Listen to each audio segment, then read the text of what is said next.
Mahigit isang buwan bago ang eleksyon 2019, muli naglabas ng resulta ng survey ang Pulse Asia sa mga tumatakbong senador. May report si Tina Panganiban Perez. Base sa pinakahuling survey ng Pulse Asia, 16 sa 62 kandidato sa pagkasenador ang may statistical chance na manalo. Nangunguna pa rin si Grace Poe at nasa pangalawa si Cynthia Villar, na sinundan ni Sunny Angara, Bongo, Pia Cayetano, Lito Lapid, Nancy Binay, Ronald De La Rosa, Bong Revilla, Amy Marcos, Francis Tolentino, Jinggoy Estrada, Bam Aquino, Coco Pimentel, Sergio Osmeña at Mar Rojas.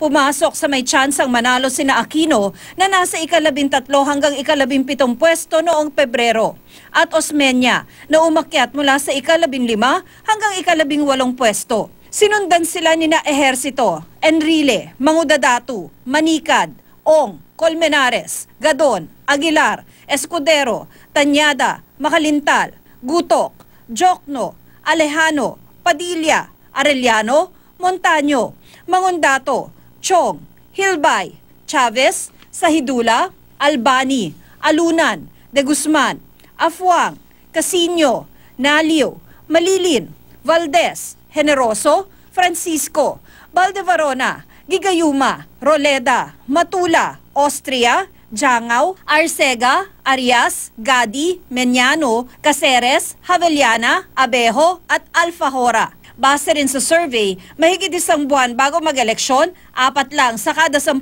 botante ang nakapili na ng 12 ibobotong senador. You don't expect people to actually complete.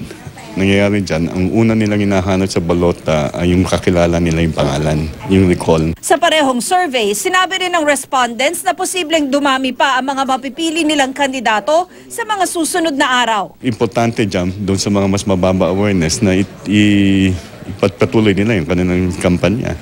Pero ayon sa isang political analyst, baka mahirapan ang mga kandidatong hindi pa gaanong kilala ng mga botante. Ang hirap talagang makahabol. I mean, unless you have a huge amount in your coffers or you already have awareness, so to speak.